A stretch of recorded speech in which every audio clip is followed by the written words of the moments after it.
Boxing philosophy is about understanding, in a specific sense, understanding the motion in the ring. And it's about questions. For example, many years ago, Socrates revolutionized understanding simply by asking questions. And we ask questions, but in the boxing context, like, who has the best jab in boxing? Is it Larry Holmes? Is it Lennox Lewis? Who has the best left hook to the body? And who is the best counterpuncher? And who has the best boxing IQ? Because boxing is about psychology, it's about contracts, it's about business, it's about passion, and ultimately it's about understanding the multifarious layers within the boxing context.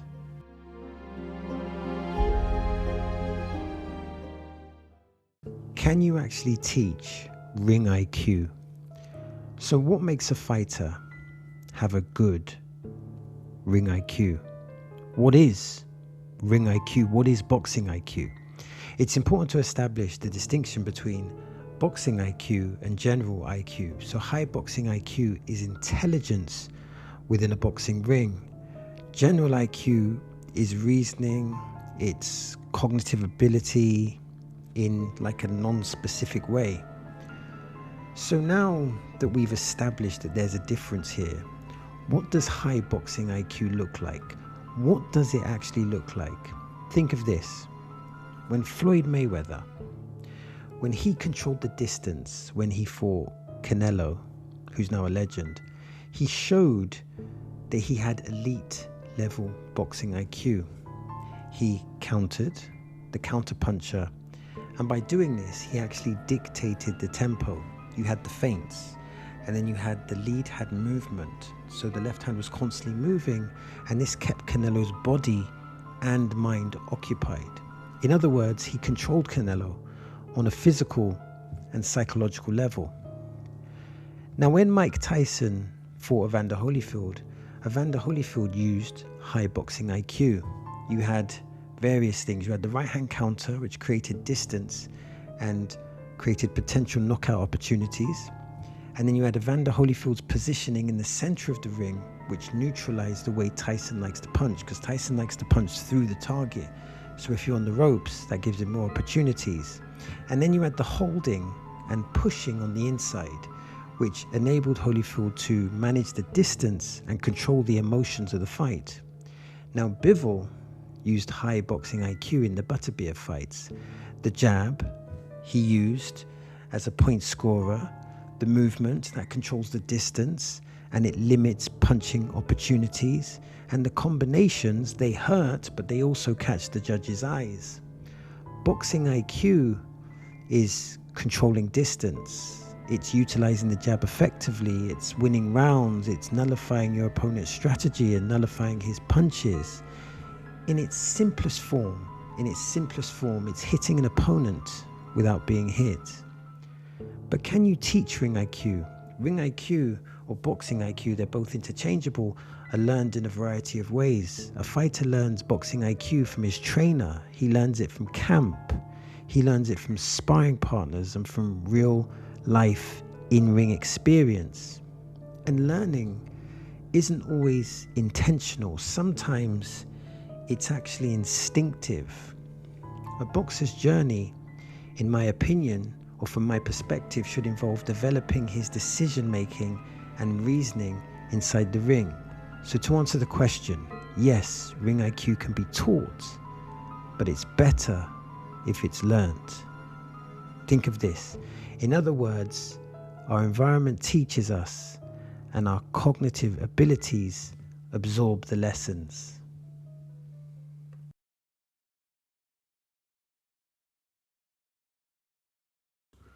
So one of the names that I think of when it comes to boxers with high boxing IQ or high ring intelligence is Vladimir Klitschko. So Klitschko, to me, he had a very clear boxing identity. He knew that he did not have the best punch resistance. That was clear. So he created a style that would nullify his opponent's attacks, and that was very essential for his success as a champion.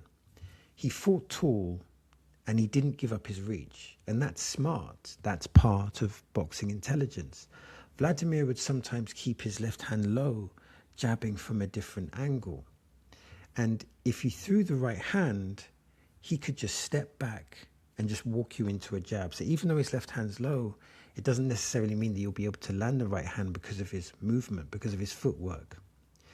And sometimes he would throw the 1-2 with the weight on his front foot. This meant the trajectory of his right hand was shorter, so he's throwing the right hand from here as opposed from here. Klitschko, he knew his identity. That's why he never abandoned the jab. He used it to control the tempo, to control the pace.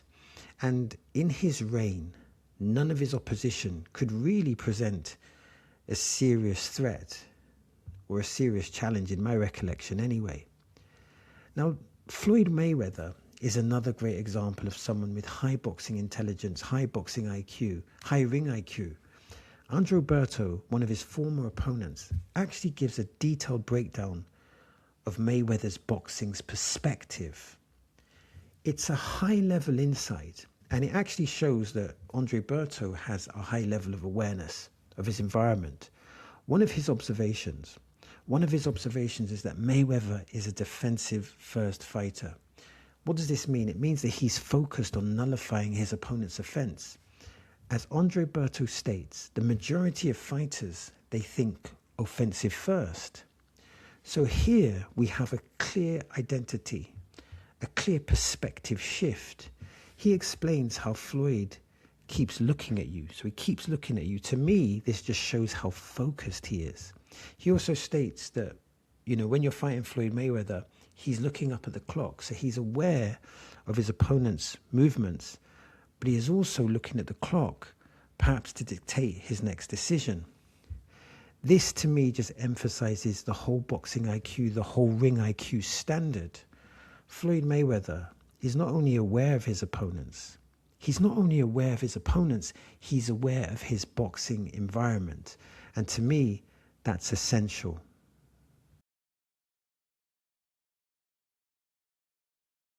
So to me, boxing intelligence, whether you call it, ring IQ, or boxing intelligence, it's essential. It's essential to develop as a champion or to be a great champion. So I think there's a relationship between high boxing intelligence, high ring IQ, and being a great champion. And like I said, we've looked at Floyd Mayweather, who is not only aware of his opponents, he's aware of the environment. Evander Holyfield has underappreciated levels of boxing IQ, and that's represented in the Mike Tyson fights, particularly in the first Mike Tyson fight, where he controls the center of the ring. He uses the right hand counters, the left hook counters, and also the inside game. He really dictated that fight by having an intelligent game plan. So I think his ring IQ is underestimated or underrated. And then we have other fighters like Klitschko that we've spoken about. The thing about Klitschko is the way he just knows his identity, the way he's molded his identity, and he never diverts from that. He controls you with the jab. He's got that sharp left hook. He throws the 1-2, but he doesn't always throw it like that. He throws it here. He changes the directory of his punches, and he creates a puzzle that in his prime was not solved. And I think there's another part of high boxing IQ, and that's the collaboration or the relationship that you have with your trainer. If you look at Klitschko and if you look at Lennox Lewis, they became successful when they had the guidance of the late, great Emanuel Stewart.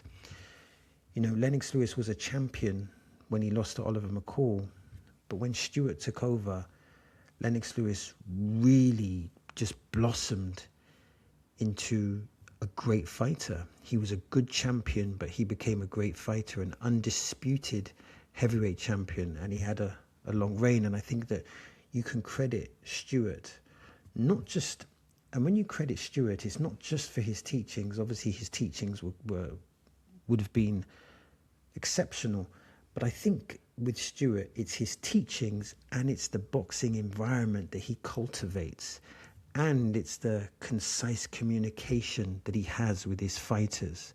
So he's cultivating that boxing environment. So I think the boxing environment isn't just the tactics, it's the sparring, it's the camp, it's the environment that you're in preparing for the fight. And I think Stewart was instrumental in Lennox Lewis making that transition, and also Vladimir Klitschko making that transition. I believe when Klitschko went with Emmanuel Stewart, I don't think he was a champion yet. So under Emmanuel Stewart's guidance, he took Klitschko and made him a champion, and a reigning champion, a dominating champion.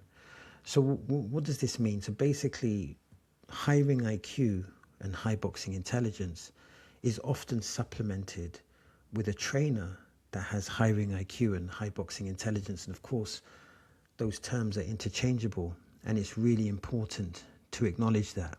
And it's often when I'm looking at fights or when I'm analyzing a fight, thinking who can win, I'm not just looking at the boxer, I'm looking at the team, I'm looking at the trainer, I'm looking at the environment, I'm looking at the camps, I'm looking at the sparring.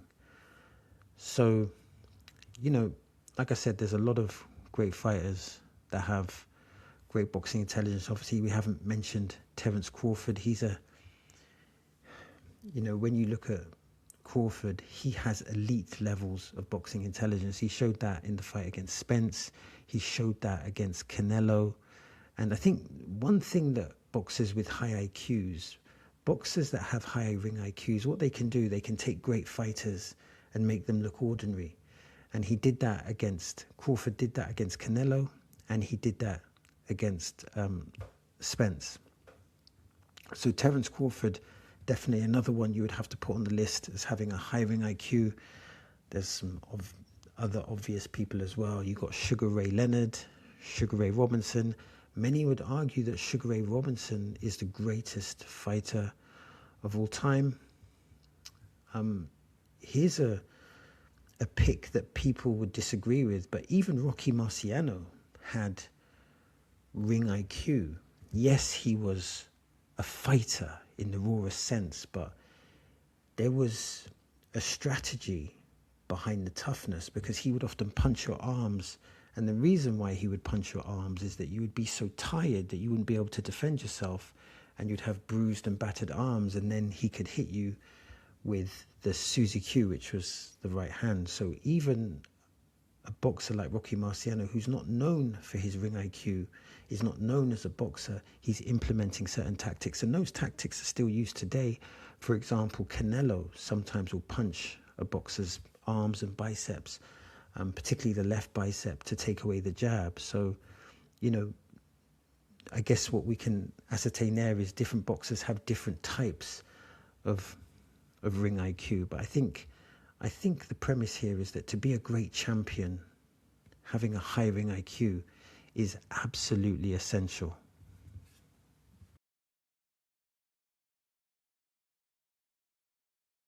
Usyk versus Deontay Wilder talks are heating up. But what are Wilder's real chances? So Usyk and Deontay Wilder are being spoken about again in the same sentence. And that alone tells you that the talks are real. In boxing, rumors are not just rumors, they are currency. They are negotiation tactics. They are the first round of the fight. Because this isn't just a matchup, it's a collision of philosophies. Think about this. Usyk is a system, angles, timing, composure, and adjustments that happen just like chess moves, while Wilder is a weapon, belief, danger, and that one right hand that can delete the whole plan. This is brand versus brilliance, knockout threat versus ring control, and the question is brutal. Does power override boxing intelligence?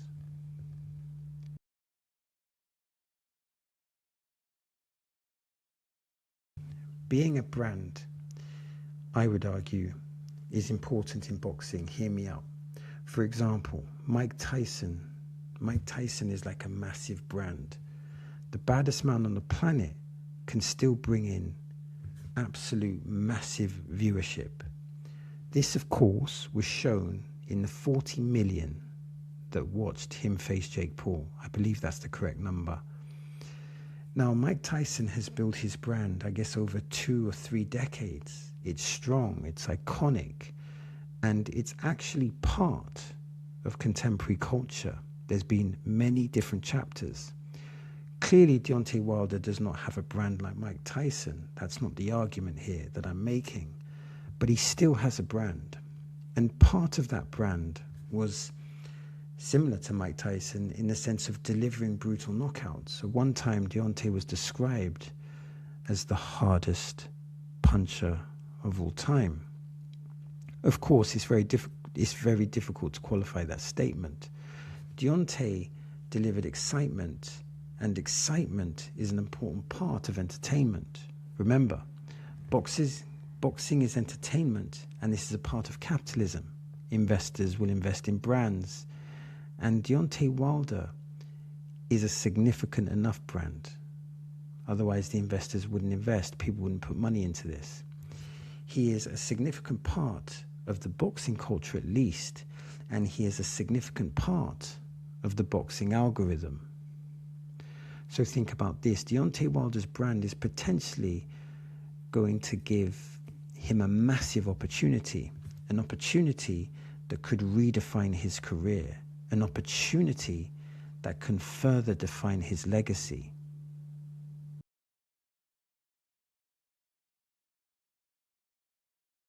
Now, boxing is not just about technique.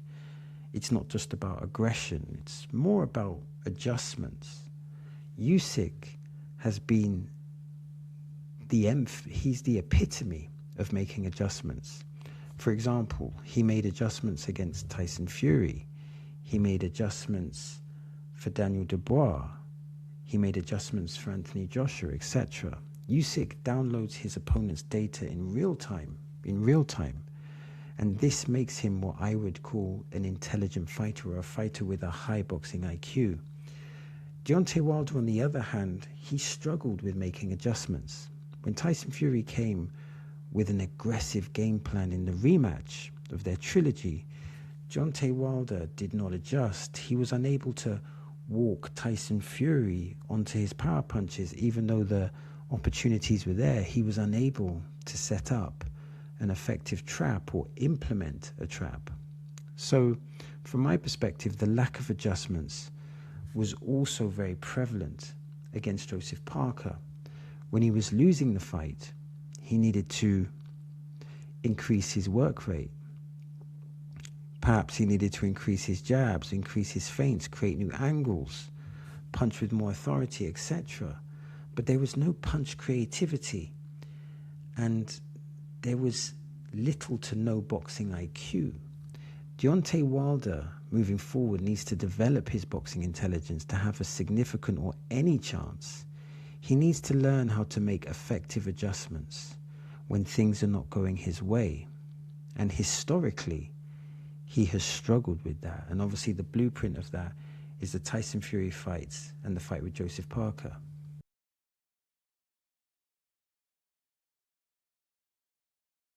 Now, Usyk has a great boxing IQ, as stated, and he will be the A side of the negotiation. If I was negotiating on Usyk's behalf, I would want big gloves and a big ring. Why? Well, the big gloves would minimize the power of Deontay Wilder, and the big ring would give me greater opportunities of movement, which would lessen the opportunities of Deontay Wilder. However, if I was negotiating for Deontay Wilder, I would want small gloves and a small ring. Why? The small gloves would maximize Deontay's power, and the small ring would potentially give Deontay Wilder a greater opportunity to trap his opponent and land that devastating right hand. Now, winning is a very serious industry. It's a very serious thing. And in boxing, the more you win, the more money you make. Boxing, of course, has a relationship with capitalism. In simple terms, the winners get paid the most and everyone else underneath, unfortunately, shares the crumbs. Because of Deontay Wilder's brand, I assume he will be compensated handsomely, because I think that this would be a big fight if it's marketed correctly. But if he wins, there will be money and cultural impact. Some may say that once you make millions, cultural impact and legacy become more important, or even more important than before. If these two heavyweights clash, we may get an answer to that question from Deontay Wilder's perspective.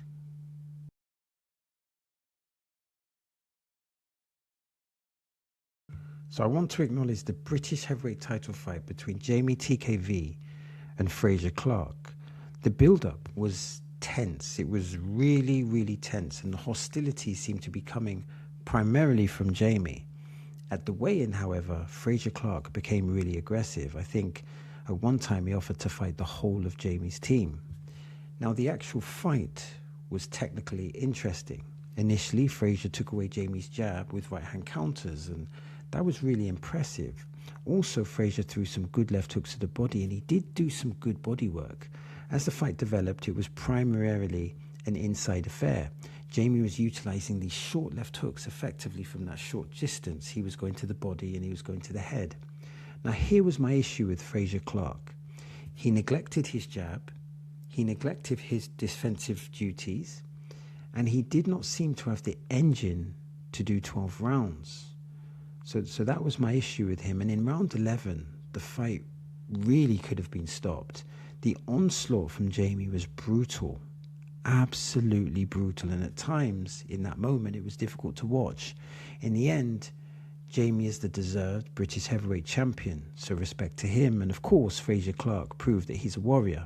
But I think Frazer Clarke, if he continues boxing, he needs to go back to the drawing board and reflect on making some corrections. Better defense on the inside, using the jab and movement, and work on things like counter left hooks. His team need to identify the weaknesses and correct them in the gym. Remember, the boxing gym is where champions are made or broken.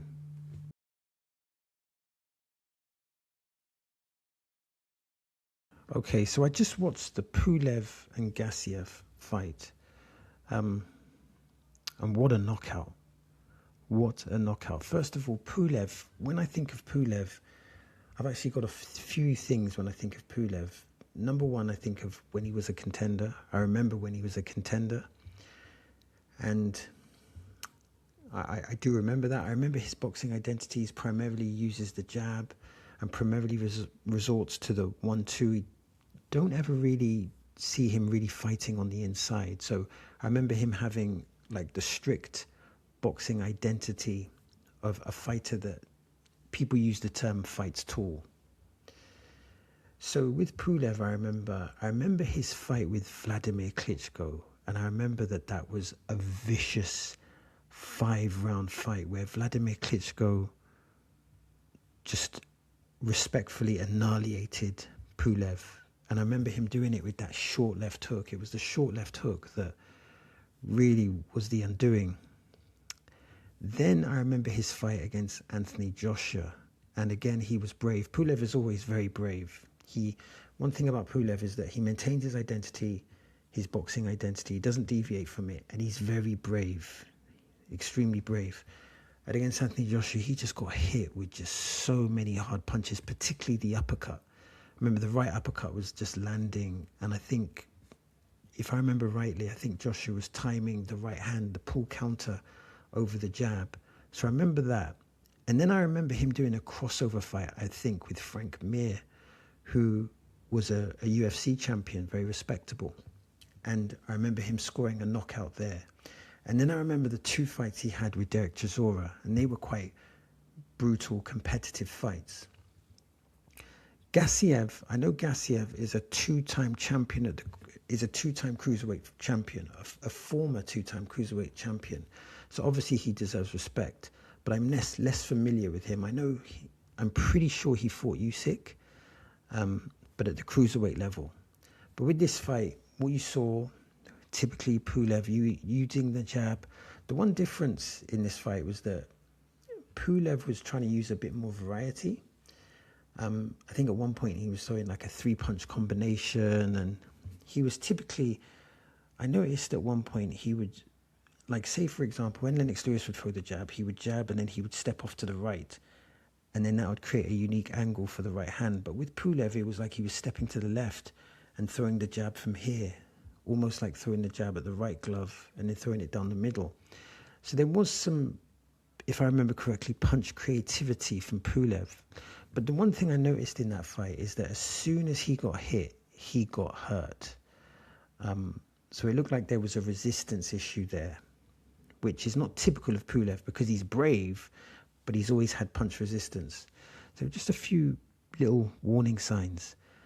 And then the punch that finished it just kind of came out of nowhere. I think Pulev threw one of those 1-2s, very strong 1-2, and then I think Gassiev just caught it, and he just threw this short left hook. And it was almost like he threw the left hook like that. So he didn't dip and then throw a left hook, or he didn't throw the left hook there. He just threw it so short. And it just caught Pulev perfectly on the chin. And it was a devastating knockout. I mean, he just couldn't get up. He tried to get up, but, correctly, they just ended the fight. What a knockout. What a knockout. Like I said, it did look like that Pulev seemed more vulnerable. He seemed to just be a bit more vulnerable. So it'd be interesting to see what type of camp he had. It would be interesting to see what his, what was the team, what trainers he had. I wouldn't be surprised if Pulev either didn't have a good camp, struggled in sparring, or maybe he's just battle worn. However, we shouldn't take anything away from Gassiev. It's a great performance by him and an absolute sensational knockout. This will bring media attention, and this will bring attention not only to the knockout, but also to his aspirations as a fighter who is a former cruiserweight champion and who is now campaigning in the heavyweight division.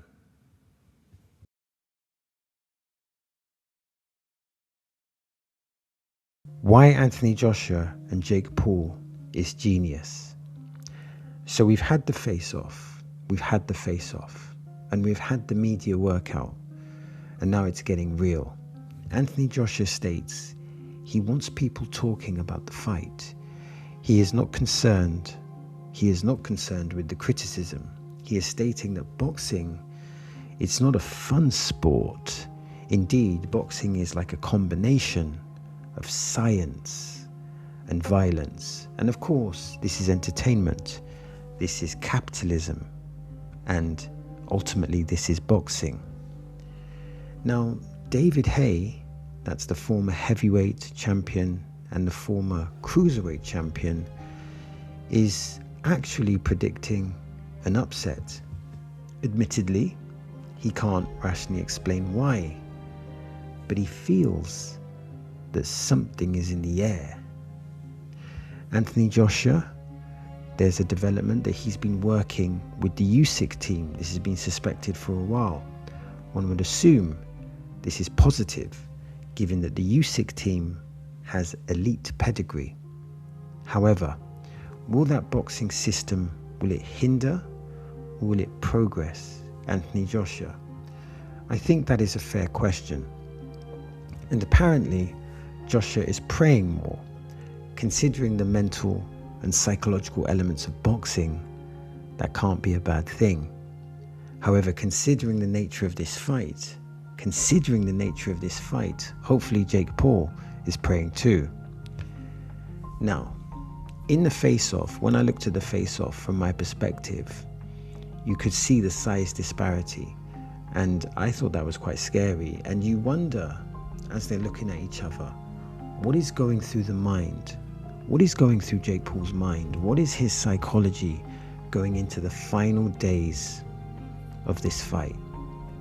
Now, Jake Paul, he states that he has improved footwork, improved defense, and improved in his countering abilities. And these improvements will need to be substantial to give him any chance of competing, let alone winning. He states that he is super calm. That may be a good thing. But will he be calm when that ramrod jab and thunderous right hand from Anthony Joshua is coming in his direction? Only time will tell. He states AJ has 2 left feet, indicating that Anthony Joshua has no balance. I'm assuming the purpose here is to antagonize AJ, which may not be a good thing. It may not be a good idea.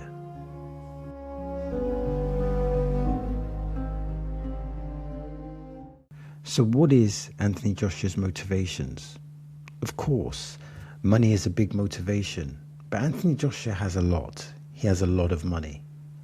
Perhaps the real reason is strategic. Everyone in business is trying to be significant. They're trying to be a part of the algorithm. So think of this. If you dominate the algorithm, your brand grows. If your brand grows, that's more money. And what does that mean? That means more cultural impact. The combination of linking the name Jake Paul with Anthony Joshua, what does that do? Well, it gives a spike in the algorithm that is beneficial for business. And this is business. Entertainment. What is entertainment? Entertainment is partly business. Of course, Jake Paul and Anthony Joshua are already famous, but the battle for attention is real. The battle for attention is real. It's the new currency. So here's an important premise. Boxing today is not just about winning fights. It's about your brand. It's about building your brand. And your brand has a relationship to your economic worth. So for example, when Mike Tyson fought Jake Paul, this was an example of attention economics. It was an example of attention economics. You could argue that part of Jake Paul's success is due to attention economics. The cross-audience collision of Jake Paul's audience and Anthony Joshua's audience is, in a simple word, monumental. Jake Paul has around 55 million followers in total, and Anthony Joshua has, I think it's 22 to 28 million followers across all platforms. This is not just a battle of boxing. This is essentially a battle of the algorithm. So by taking this fight, Anthony Joshua, he's like hacking into Jake Paul's audience and vice versa. Remember, this is marketing. This is entertainment. This is business. If you control the algorithm, you control the money, you control the attention. In one sense, this is a business experiment. And this business experiment is based on the science of the algorithm. So from an algorithm point of view, this is a genius move. So when we say that Jake Paul and Anthony Joshua is just about the money, it doesn't paint the full picture. And it's actually grammatically incorrect, because even if it's about the money, it's not just about the money. Because to get to the money, you've got to do efficient business. And to do efficient business, you need to be part of the algorithm. And this whole thing of hacking the algorithm is so essential. And this collaboration, this Jake Paul, Anthony Joshua collaboration is a massive algorithm hack. And that's why I call the operation genius. And you could say, is it Jake Paul that's a genius? Is it Anthony Joshua is a genius? Or is it their teams that are geniuses? The point here is that to get to the money, or the outcome of the money, the process is hacking the algorithm. And the algorithm has such a great level of control, or I mean, you can distinguish between control and influence, but it's undeniable that the algorithm has a massive influence on many of us, because many of us are connected to the digital media. Many of us are connected to the internet, and therefore we are maybe not victims of the algorithm, but our minds are influenced by the algorithm. So this collaboration is like the ultimate hack. And I think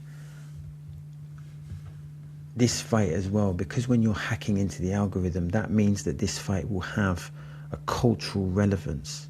Because even if you disagree with this fight, and even if you're against this fight, you are aware of this fight. You are talking about this fight. Even if you're talking negatively about the fight, you are still talking about the fight, which means that this is, again, it's hacking the algorithm. And I think that's just an important thing to realize, is that when we say it's about the money, that's an easy statement to make, but it's about understanding that process.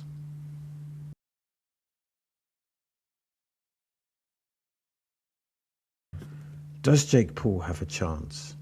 Clearly, Anthony Joshua is the overwhelming favourite.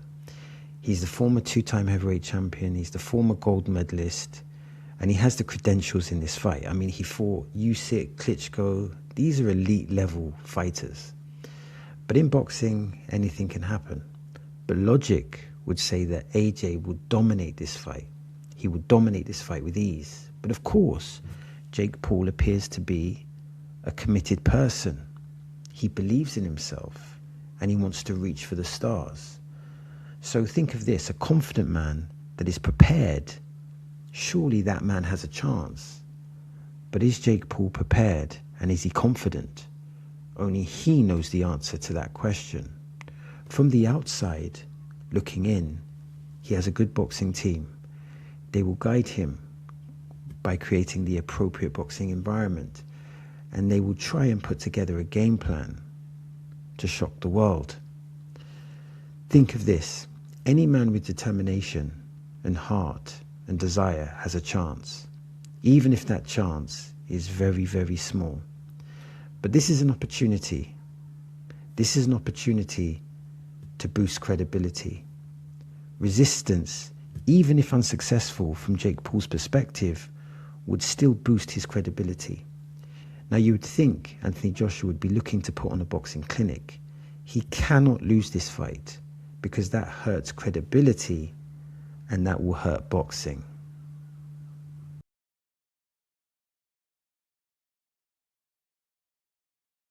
In the end, some will say it's a genius move because they understand algorithms and they understand business. Some will say it's just for the money, and some will say this is just a gimmick.